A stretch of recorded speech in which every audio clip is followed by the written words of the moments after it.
तो बच्चों हम अलग अलग रसों के बारे में जानते हैं। आपके सिलेबस में इस समय कक्षा 10 में 6 रस पढ़ने हैं आपको। वैसे आपको कविता पढ़नी है तो अन्य रसों के बारे में भी जानना है। तो सबसे पहले मैं आपको श्रृंगार, हास्य, करुण, वीर, भयानक तथा शांत रस को विस्तार से पढ़ाऊंगी तथा अन्य रसों के बारे में संक्षेप में जानकारी दूंगी। तो आइए हम आरंभ करते हैं श्रृंगार रस को। सबसे पहले आपको श्रृंगार शब्द को लिखना सीखना है। मैंने आपको पहले वीडियो में भी बताया है। तो श्रृंगार रस नायक नायिका के बीच प्रेम से उत्पन्न भाव है जो रस के रूप में परिणत होता है। तो बच्चों ये भाव दो परिस्थितियों में रस के रूप में परिणत होता है। पहला, जब नायक और नायिका साथ होते हैं तो संयोग श्रृंगार होता है, और दूसरा जब नायक और नायिका वियुक्त होते हैं या अलग अलग होते हैं तो वियोग श्रृंगार होता है। तो आइए इन श्रृंगार के दोनों भागों को विस्तार से समझते हैं। तो संयोग श्रृंगार नायक और नायिका के मिलन का वर्णन या उनके साथ रहने का वर्णन, उस स्थिति में प्रेम का वर्णन, रति का वर्णन। तो संयोग श्रृंगार का स्थायी भाव है रति। इसके अतिरिक्त रति के अतिरिक्त आपको पता है विभाव होंगे, अनुभाव होंगे तथा संचारी भाव होंगे। तो इसकी परिभाषा आपको मैंने बता रखा है कि रति नामक स्थायी भाव जब अपने अनुरूप विभाव, अनुभाव तथा संचारी भावों से संयुक्त होता है तो श्रृंगार रस की निष्पत्ति होती है। ये श्रृंगार रस की पूरी परिभाषा है। लेकिन अगर आप वियोग श्रृंगार की परिभाषा लिख रहे हैं तो आपको इसमें पहले एक वाक्य का टुकड़ा जोड़ना पड़ेगा कि नायक और नायिका के मिलन में, और पूरी परिभाषा उसी तरह से रहेगी। और इसमें आपको जोड़ना पड़ेगा नायक और नायिका के वियोग में। बच्चों समझ पा रहे हैं मेरी बात? परिभाषा हर रस की एक ही होगी, केवल एक शब्द स्थायी भाव का बदलेगा और दूसरा शब्द रस के नाम का बदलेगा। तो बच्चों आइए संयोग श्रृंगार को पढ़ते हैं उसके उदाहरण के साथ। संयोग श्रृंगार का उदाहरण रामचरितमानस से लिया गया है, जो सीता के विवाह के अवसर से पहले उसके उपवन में राम और लक्ष्मण के दर्शन के समय का प्रसंग है। तो लता ओट सब सखिन लखाए, लखाए होता है दिखाए, श्यामल गौर किशोर, ये किशोर होना चाहिए था लेकिन ये अवधी भाषा है, सुहाए। तो इसका अर्थ है कि सीता जी वन में, उपवन में बच्चों पूजा के लिए आई थी, गौरी पूजा के लिए। तो उन्हें राम और लक्ष्मण के दर्शन हुए तो वो राम के प्रति आकर्षित हो गई हैं क्योंकि उनके विवाह की बात चल रही है। उनके मन में आता है कि काश उनका विवाह इस युवक से हो जाए। तो इसलिए लता की ओट में छिपकर, सामने नहीं आती वो किसी की, वो राजकुमारी हैं, अपनी सखियों को दिखा रही हैं कि सांवले और गोरे ये किशोर बहुत ही सुंदर हैं। तो ये संयोग श्रृंगार का वर्णन है। यहाँ बच्चों जो हमारा स्थायी भाव होगा इसको स्पष्ट कैसे करते हैं, इसे समझते कैसे हैं। स्थायी भाव इसमें जो होगा, स्थायी भाव बताइए क्या होगा? रति। ठीक है, क्योंकि ये संयोग श्रृंगार है, रति दोनों में ही स्थायी भाव रहता है। ठीक है, अब हम आते हैं दूसरे रस के अंग विभाव पर। विभाव में भी आलंबन और उद्दीपन दो भाग होते हैं। तो आलंबन के भी दो भाग होते हैं, मैंने पहले आपको अच्छी तरह से समझाया है। पहला आश्रय, दूसरा विषय। तो बच्चों यहाँ पर आश्रय है सीता, उनके मन में राम के प्रति प्रेम उत्पन्न हो रहा है, और विषय कौन है? जिस पर उनका ये प्रेम आधारित है, यानी कि राम। ठीक है, और उद्दीपन है स्वयंवर की घोषणा, उनके विवाह की बातें होना, उपवन का सुंदर सा दृश्य और राम का सुंदर रूप।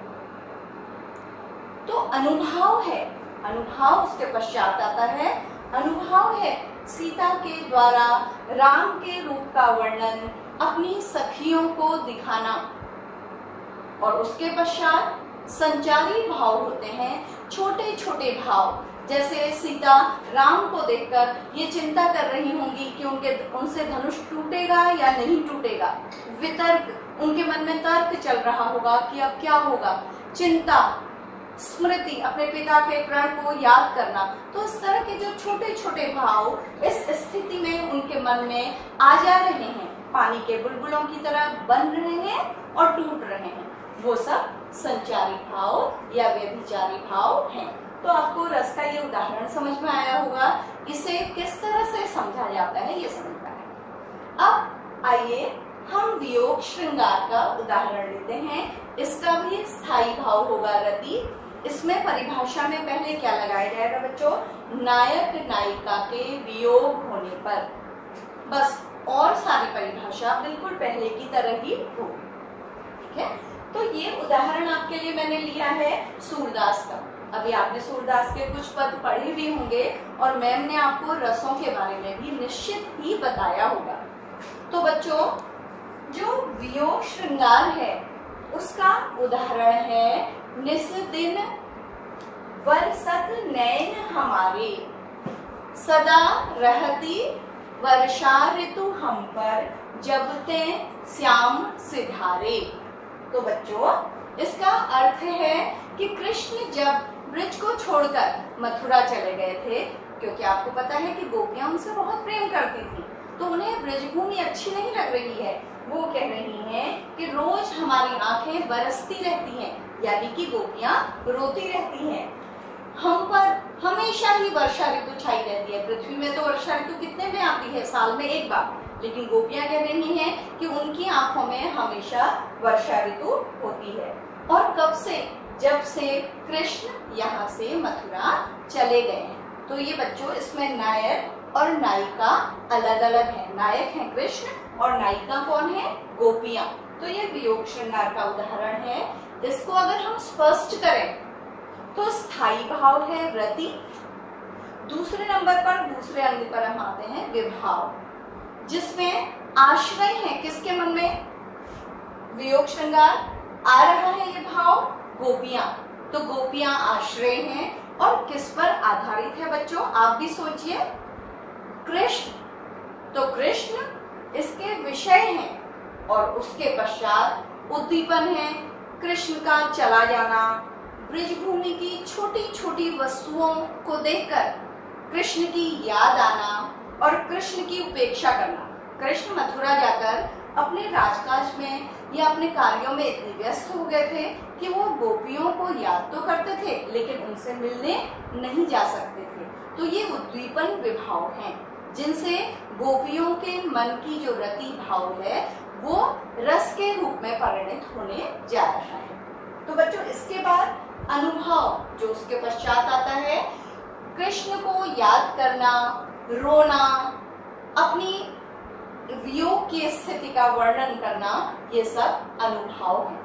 तथा संचारी भाव हैं कृष्ण की स्मृति, चिंता कि कभी वो कृष्ण से मिल पाएंगी या नहीं, ग्लानि कि उन्होंने कृष्ण से कभी लड़ाई की या नाराज हुई, ये सब जो है वो संचारी भाव है।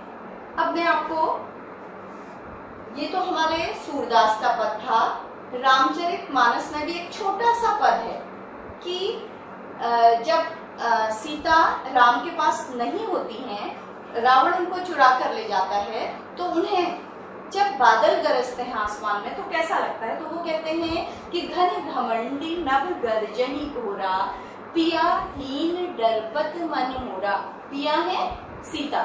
तो यहाँ पर भी वियोग श्रृंगार का ये छोटा सा एक उदाहरण है। अपने अभिभावकों से बात करिएगा, वो भी वियोग श्रृंगार के बहुत से उदाहरण आपको बता सकते हैं। और इसके अतिरिक्त बच्चों, संयोग श्रृंगार के बहुत से उदाहरण हैं। जैसे एक उदाहरण बहुत प्रसिद्ध है, सूरदास का ही है, सखीरी मुरली लीजे चोरी, जिनु गोपाल किन्हो अपने बस। गोपियां प्लान कर रही हैं कि कृष्ण जिस मुरली की वजह से हमसे बात नहीं करते हैं, चलो उसको चुरा लेते हैं। तो यहाँ पर कृष्ण उनके समीप हैं। तो ये संयोग श्रृंगार का सूरदास का उदाहरण है। तो इसके अतिरिक्त भी आप अन्य उदाहरणों को देखिएगा। यहाँ पर इस रस के बारे में एक महत्वपूर्ण बात रह गई है बच्चों, श्रृंगार को रस राज भी कहा जाता है। रस राज मतलब रसों का राजा। तो क्यों कहा जाता है? क्योंकि माना जाता है कि दाम्पत्य प्रेम जो है वो सृष्टि के मूल का कारण है, सर्वश्रेष्ठ भाव है इस संसार का, इस सृष्टि का। इसलिए श्रृंगार को रसराज कहा जाता है। याद रखिएगा, परीक्षा में इस तरह का छोटा सा एक प्रश्न आता है कि रसराज किसे कहा जाता है या श्रृंगार को रसराज क्यों कहा जाता है। तो बच्चों, आपको श्रृंगार रस समझ में आया। उदाहरण छोटे छोटे और साहित्य की याद करिएगा। वैसे हमारी जो सिनेमा जगत है वो भी श्रृंगार के उदाहरणों से और गीतों से भरा पड़ा है, लेकिन बच्चों हमें वो उदाहरण अपने साहित्य में प्रयोग नहीं करने हैं। हम सीख सकते हैं, हम सुन सकते हैं, लेकिन जब हमें परीक्षा में लिखना होता है या अभ्यास पुस्तिका में लिखना है तो हम साहित्यिक उदाहरण लिए लिखेंगे।